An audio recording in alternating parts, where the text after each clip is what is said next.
আপনাকে এবং ঠিকানা পরিবারকেও ধন্যবাদ আমার পক্ষ থেকে। জি, ডক্টর শফিকুর রহমানের আজকে একটি গুরুত্বপূর্ণ মিটিং আছে, সেজন্য আমরা তাকে ছেড়ে দিব দ্রুতই, কিন্তু আমরা কিছু প্রশ্ন আপনাকে জাতীয় আন্তর্জাতিক সব জায়গা থেকে একটু করতে চাই। আপনি আশা করব যে আমরা অনেকগুলি প্রশ্নই আপনাকে আজকে করতে পারবো। আমরা শুরু করছি আপনাকে প্রশ্ন করার জন্য। প্রথমে একটু আন্তর্জাতিক অঙ্গনের দিকে একটু আপনার দৃষ্টি ফেরাতে চাই ডক্টর শফিক। আমরা জানি যে মধ্যপ্রাচ্যে বিশেষ করে ইরানের উপর ইসরায়েলের আক্রমণ এবং তার প্রত্যুত্তরে ইসরায়েলের উপর ইরানের আক্রমণের পাল্টাপাল্টি যুদ্ধ চলছে, যুদ্ধ পরিস্থিতি চলছে। যুদ্ধ যদি এখন নাও চলে, সেই যুদ্ধের ক্ষেত্রে বা এই আক্রমণের ক্ষেত্রে বাংলাদেশ সরকারের যে অবস্থান, সেটাকে আপনি যথেষ্ট মনে করেন কিনা? মানে আমরা প্রত্যেকবারই দেখেছি যে বাংলাদেশ সরকার ঐতিহাসিকভাবে প্যালেস্টাইনের বন্ধু এবং ইসরায়েলের এই ধরনের আক্রমণের নিন্দা জানিয়ে থাকে। এবার কি তা যথেষ্ট মনে হয়েছে কিনা আপনার কাছে, ডক্টর শফিকুর রহমান? ধন্যবাদ। প্রথমেই আমি দুঃখ প্রকাশ করি এবং যে সমস্ত নিরীহ মানুষ বিভিন্ন দিকের গোলাবর্ষণে আক্রান্ত হয়ে, বোমায় আক্রান্ত হয়ে ইতিমধ্যে নিহত হয়েছেন, আমি তাদের আত্মার মাগফিরাত কামনা করি এবং তাদের পরিবার আপনজনদের প্রতি আমি সহমর্মিতা জ্ঞাপন করি। যুদ্ধ আসলে কোনো সমাধান নয়, যুদ্ধ হচ্ছে ধ্বংসের কারণ। দুনিয়ার যুদ্ধের মাধ্যমে শান্তি আসবে না, শান্তি আসতে হবে কন্টিনিউয়াস ডায়ালগ এবং পরস্পরকে সম্মানের মধ্য দিয়ে। তো যা হয়েছে এটা তো হঠাৎ করে হয়নি, এটা একটা ধারাবাহিকতা। দীর্ঘদিন ধরে গাজার উপর, ফিলিস্তিনের উপর যে আক্রমণ চলে আসছে, প্রতিদিন সেখানে নিরীহ মানুষ, শিশু, নারী, পুরুষ, বৃদ্ধ, অনেক মানুষই প্রতিদিন নিহত হচ্ছেন। আমরা এই বেদনাদায়ক দৃশ্য দীর্ঘদিন ধরে অবলোকন করছি। যাদের মিনিমাম বিবেক আছে তারা এই তৎপরতাকে কোনোভাবে সমর্থন তো করবেনই না, অন্তরের অন্তঃস্থল থেকে তারা নিন্দা করেন, এটাই স্বাভাবিক, আমরাও নিন্দা করি। ইরানকে হঠাৎ করে কেন এই আক্রমণ করা হলো? বিনা নোটিশেই, কিন্তু অনেকটা বিনা মেঘে বজ্রপাতের মতো তাদের একটা স্বাধীন সার্বভৌম দেশে ইসরায়েলি হামলা করেছে। আমরা এটা নিন্দার সাথে সাথেই জানিয়েছি এবং শুধু আমরা না, দুনিয়ার বিবেকবান সবাই জানিয়েছে, এমনকি আরব বিশ্বের অনেকেও এই হামলার নিন্দা জানিয়েছিলেন। তবে ইরানেরও আত্মরক্ষার অধিকার আছে, যে কারো আত্মরক্ষার অধিকার আছে। আত্মরক্ষার স্বার্থে কেউ যদি কোনো ভূমিকা নেয় তাকে দায়ী করা যাবে না, কারণ সে আক্রান্ত ব্যক্তি, রাষ্ট্র কিংবা সংস্থার আত্মরক্ষার অধিকার, এটা মানবতার ইতিহাসে স্বীকৃত, এটা কেউ অস্বীকার করে না। কিন্তু আমরা লক্ষ্য করেছি যে এই আক্রমণ প্রতি আক্রমণ, দুই আক্রমণেই শুধু সামরিক লক্ষ্য বস্তুতে আঘাত হানা হয়নি, বিভিন্ন ধরনের আঘাত এসেছে এবং এক পর্যায়ে আমেরিকা এখানে সম্পৃক্ত হয়ে পড়লেন। অথচ আমেরিকার জায়গা থেকে যুদ্ধ থামানোর ভূমিকা নেওয়াটাই ছিল উচিত, সেটা হয়নি, বরঞ্চ যুদ্ধে জড়ায় পড়ল আমেরিকা। এবং আমেরিকাও ইসরায়েলের মতোই বরঞ্চ এর চেয়ে ভয়াবহ আক্রমণ করে বসলো ইরানের উপর। আসলে এগুলা কোনোটাইকে আমরা সমর্থন করি না। এখন আপনার প্রশ্ন হচ্ছে যে বর্তমান সরকার যেটুকু কনসার্ন ব্যক্ত করেছে, এটাকে আমরা যথেষ্ট মনে করি কিনা? আসলে যথেষ্ট তো হলো যে মুসলিমের পাশে সরাসরি দাঁড়াইতে পারবে, ওটা তো আমরা কেউ পারছি না। বরঞ্চ আমরা আমাদের নৈতিক সমর্থন দিয়ে এবং অন্যায়ের বিরুদ্ধে নিন্দা অথবা প্রতিবাদ জানিয়ে আমরা আমাদের অবস্থান স্পষ্ট করতে পারি।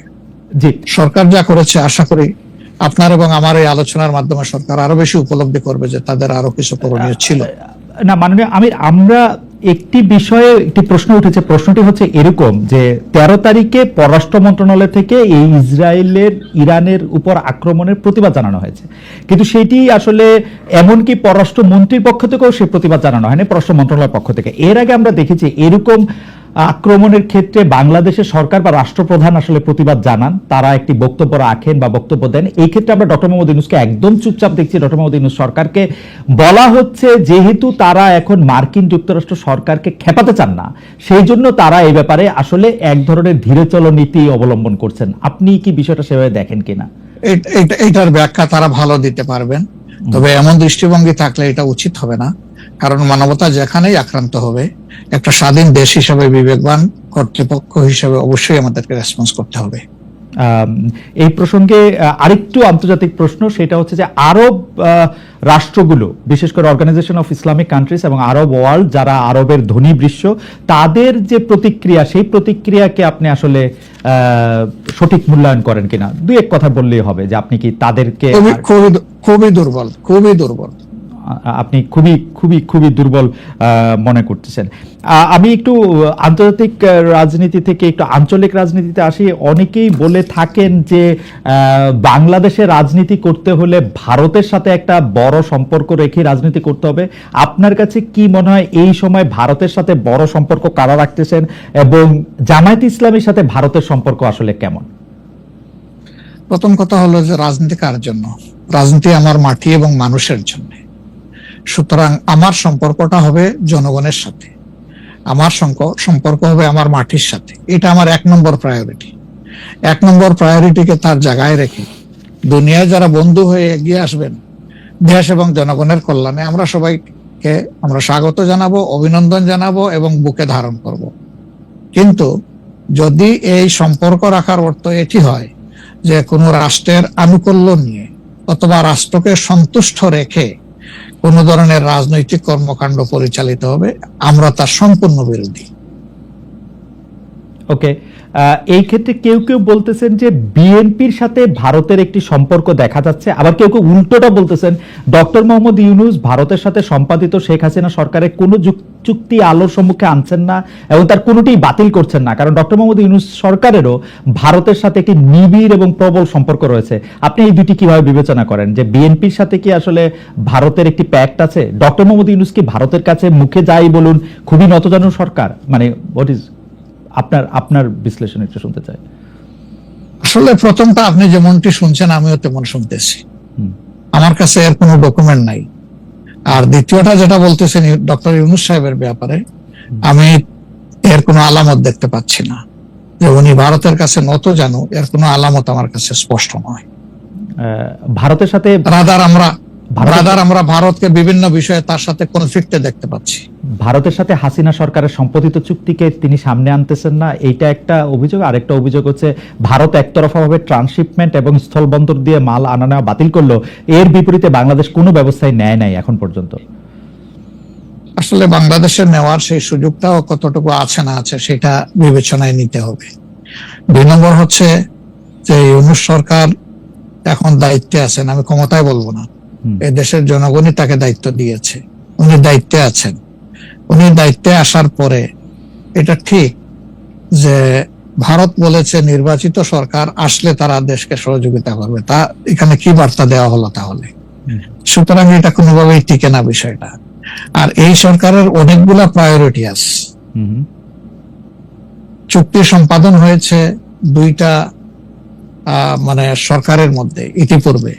সেই সরকার নির্বাচনে তার আইনগত এবং নৈতিক বৈধতা কতটুকু ছিল সে নিয়ে হয়তো প্রশ্ন থাকতে পারে, কিন্তু 2টা সরকারের মধ্যে চুক্তি সম্পাদিত হয়েছে এবং পলিটিক্যাল গভর্নমেন্ট দুইটাই, ইন্ডিয়া পলিটিক্যাল গভর্নমেন্ট, বাংলাদেশেও পলিটিক্যাল গভর্নমেন্ট। এই ধরনের কিছু ম্যাটার আছে যেগুলো আসলে পলিটিক্যাল গভর্নমেন্টকেই রিজলভ করতে হবে। যেমন কিছুদিন আগে আপনারা মানবিক করিডোর নামে একটা বিষয়ের কথা শুনেছেন, আমরা কিন্তু A to Z বলেছি নো, এটাই সরকারের ফাংশন হওয়া উচিত। এরপরে পোর্ট হ্যান্ডলিং এর ব্যাপারেও কথা এসেছে, সেখানে আমরা বলেছি যে এটাও এত বড় বিষয়ে সরকারের হাত দেওয়া উচিত হবে না, এই ব্যাপারে আমাদের অবস্থান স্পষ্ট। সুতরাং তারা আরো যে প্রায়োরিটি গুলো আছে, বিশেষ করে কিছু বেসিক রিফরমেশন না করলে আগামীতে একটা গুড গভর্নেন্স এর জন্য একটা গুড সরকার গঠন করা সম্ভব হবে না, একটা ভালো ইলেকশন হবে না, এই বিষয়গুলোকেই এখন মূলত প্রাধান্য দেওয়া হচ্ছে। দুটি বিষয়, রাষ্ট্রের দুটি স্তম্ভ সম্পর্কে আপনাকে প্রশ্ন করব। আপনি এখন এই মুহূর্তে বা গত 10 মাস 11 মাসের ডক্টর ইউনূস সরকারের শাসনে আপনার কাছে বিচার বিভাগকে যথেষ্ট স্বাধীন এবং সকর্মক মনে হয় কিনা? আরেকটি বিষয় ফ্রিডম অফ প্রেস। আমি যথেষ্ট স্বাধীন মনে করি না। যতদিন পর্যন্ত বিচার বিভাগ সম্পূর্ণভাবে আলাদা না হবে নির্বাহী বিভাগ থেকে, ততদিন পর্যন্ত এটাকে স্বাধীন বলা যাবে না। যেমন বিচার বিভাগের একটা ডিমান্ড আমাদের আছে যে এটাকে স্বাধীন করার জন্য স্বাধীন সচিবালয় গঠন করতে হবে। হুম, সেটা এই সরকারের একটা অঙ্গীকারের মতোই ছিল, হুম, কিন্তু এখন পর্যন্ত সেটা হয়নি। আমরা এটা দেখতে চাই যে অবিলম্বে সেটা হোক। যদি স্বাধীন সচিবালয় কায়েম নাই হয়, তাহলে বিচার বিভাগ স্বাধীন হবে কিভাবে? নির্বাহীর অধীনে থাকে তো বিচার বিভাগ স্বাধীন হতে পারে না। এমনিতে আমরা সারা দেশে যে বিচার আদালতগুলি দেখি বা আমাদের যে আপিল আদালত অর্থাৎ হাইকোর্ট বিভাগ এবং আপিল ডিভিশন যে রায়গুলি এই পর্যন্ত দিয়েছে বা দিচ্ছে, আপনার সাথে তো সারা বাংলাদেশের সবাই কানেক্টেড। আপনার কাছে কি মনে হয় যে তারা স্বাধীনভাবে কাজ করতে পারছে, নাকি নির্বাহী বিভাগ আওয়ামী লীগ সরকারের মতোই বা পূর্ববর্তী অন্য রাজনৈতিক সরকারের মতোই প্রভাব বিস্তার করেই চলছে? ইউনূস সরকারও আসলে সুপ্রিম কোর্টের পজিশনটা আমার কাছে আমি প্রথমে আনতে চাই। এখন যিনি প্রধান বিচারপতির দায়িত্বে আছেন, তাকে তার পারফরমেন্সকে আমরা যতটুকু পর্যবেক্ষণ করার সুযোগ পেয়েছি, আমাদের মনে হয়েছে তিনি তার বিবেক এবং তার স্বাধীন চেতা মানসিকতার জায়গা থেকেই তিনি পারফর্ম করছেন। হাইকোর্টের যেহেতু অনেকগুলা বেঞ্চ, সেখানে পার্সন টু পার্সন ডিফারেন্স হতেই পারে, কিন্তু আলটিমেটলি বিচার তো যাবে শেষ পর্যায়ে সুপ্রিম কোর্টের হাতে।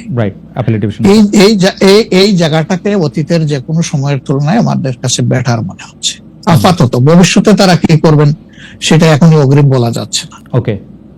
আর বিচার আদালতের প্রশ্নে মানে জজ এন্ড সেশনস কোর্ট যেগুলি, ডিস্ট্রিক্ট জজ এন্ড সেশনস কোর্ট যেগুলি আছে 64টা জেলা এবং অন্যান্য ট্রাইব্যুনালগুলি, তারা কি স্বাধীনভাবে কাজ করতে পারছে? আমাদের কাছে যতটুকু ইনফরমেশন, সব জায়গায় তারা স্বাধীনভাবে কাজ করতে পারছেন না।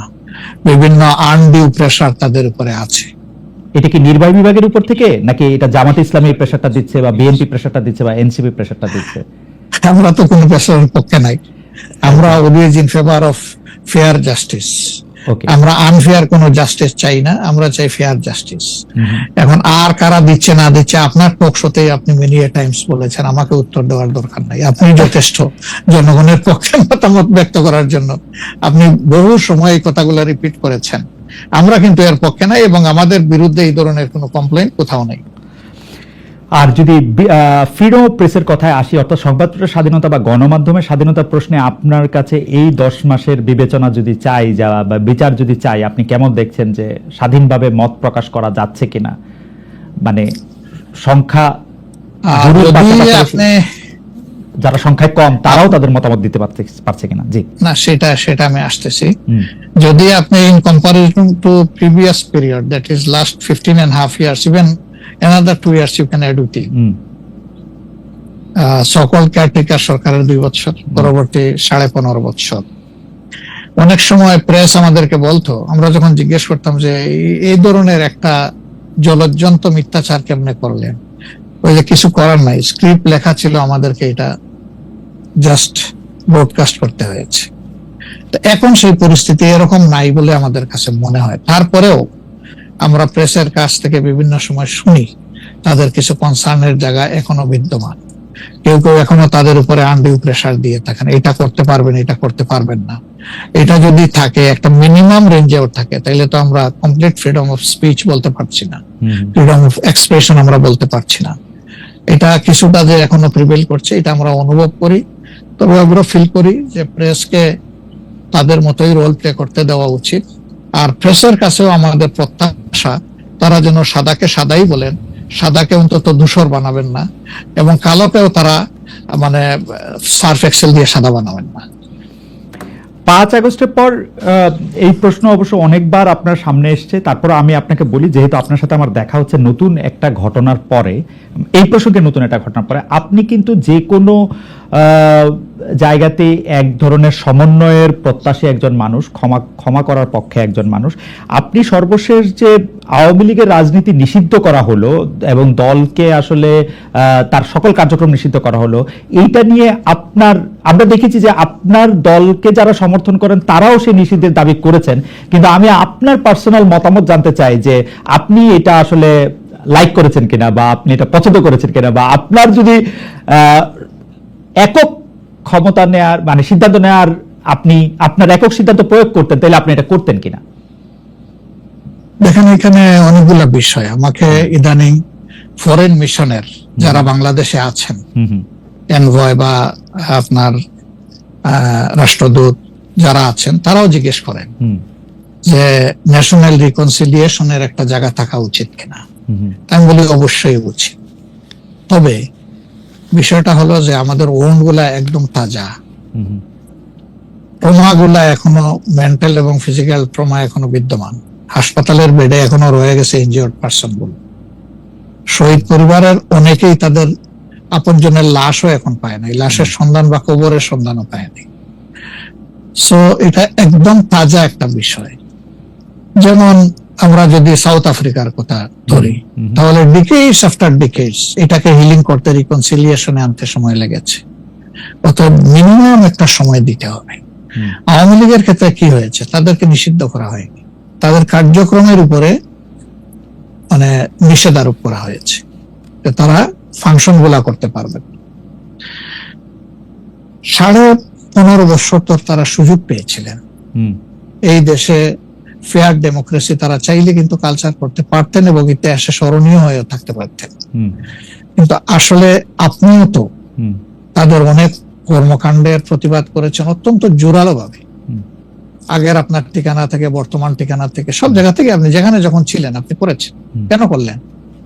এই জিনিসগুলো অ্যাকসেপ্টেবল ছিল না, এই জন্যই তো করেছেন। তো তারা তো 15.5 বছর মানুষকে তাদের কোনো ডেমোক্রেটিক এবং পলিটিক্যাল রাইট দেয় নাই। জাস্টিস পাওয়ার রাইটটাও তারা স্ন্যাচ করে নিয়েছিল। এই ধরনের সবগুলা রাইটই তো কার্যত তারা কেড়ে নিয়েছিল। আপনি যদি প্রেসের কথা বলেন, এখন তো অ্যাটলিস্ট যখন তখন যাকে তাকে প্রধান উপদেষ্টাকে একটা কথা বলেছে ঢুকাই দাও, মামলা একটা দিয়ে তাকে সাথে সাথে ঢুকাই দাও, এই কাজ তো এখন হচ্ছে না। আয়নাগরের ঘটনা তো এখন একটু হইতেছে। মাননীয় আমির, একজন ইউটিউবার আছেন সাব্বির, তাকে জেলে দিয়ে দেওয়া হয়েছে, প্রধান উপদেষ্টাকে কি জানি বলছে। না আমি বলতেছি সেইটা, আমি বলছি যখন তখন হচ্ছে না, ঘন হচ্ছে না। 2-1টা কেস হইতেই পারে, এটা এক্সেপশন, কিন্তু আগে তো এটা ছিল প্র্যাকটিস এন্ড র্যান্ডম, এটা কিন্তু এখন হচ্ছে না। তারপরে আপনি দেখেন যে আয়নাগরের যে বিষয়টা, মানুষকে ধরে নিয়ে ঢুকাই দাও, ওয়ার অ্যাবাউট কেউ জানে না, তার ফ্যামিলি জানে না যে মানুষটা বেঁচে আছে নাকি মরেই গেছে। যদি মরে যায় তার কবর কোথায়, আদৌ জীবনে দেখবো কিনা তার কবরটা, সেটাও তো প্রশ্ন। এরকম তো ঘটনা ঘটেছে। এবং যাদেরকে আয়নাগরে নেওয়া হয়েছে তারা কিন্তু সবাই ফিরে আসেননি, তারা অনেকেই এখনো আমরা জানি না তারা কোথায় আছে, আদৌ বেঁচে আছেন কিনা। তো এগুলা তো এখন হচ্ছে না। আর বায়বীয় মামলা যেটা বলা হয় সরকারের পক্ষ থেকে, এখন সরকারের পক্ষ থেকে সেরকম মামলা নেই। এখন মামলা হচ্ছে পলিটিক্যাল যারা বিভিন্ন পার্টিজ আছেন তারা, সেই ক্ষেত্রে এক এক দলের এক একটা দৃষ্টিভঙ্গি। আমাদের দৃষ্টিভঙ্গি হচ্ছে যে for fair justice, complaint of পুরো অ্যাট্রোসিটি করেছেন যারা এটার পারপিটেটর, তাদেরকে ডিরেক্ট যারা আছেন তাদেরকে বাদ দিয়ে আমরা কোনো মামলায় কাউকে আসামি করিনি। এই জন্য আমাদের মামলায় শত কোনো আসামি নেই। অন্যান্য সংস্থার বা দলের বা অথরিটির থাকতে পারে। তো এই জিনিসগুলোর কিছুটা হলেও ডেভেলপমেন্ট হয়েছে, কিন্তু আরো অনেক হওয়ার প্রয়োজন আছে এবং সুযোগ আছে। এই ক্ষেত্রে আমি শুধু একটা লাইন করে একটু বোঝার জন্য, যে মানে আওয়ামী লীগ নিষিদ্ধ করা হয় নাই, আওয়ামী লীগের কার্যক্রম নিষিদ্ধ করা হয়েছে, দুইটার মধ্যে তফাৎ কি আসলে? মানে তারা মানে কি করতে পারবে আর কি করতে পারবে না, মানে একজন আওয়ামী লীগ কি করতে পারবে এখন?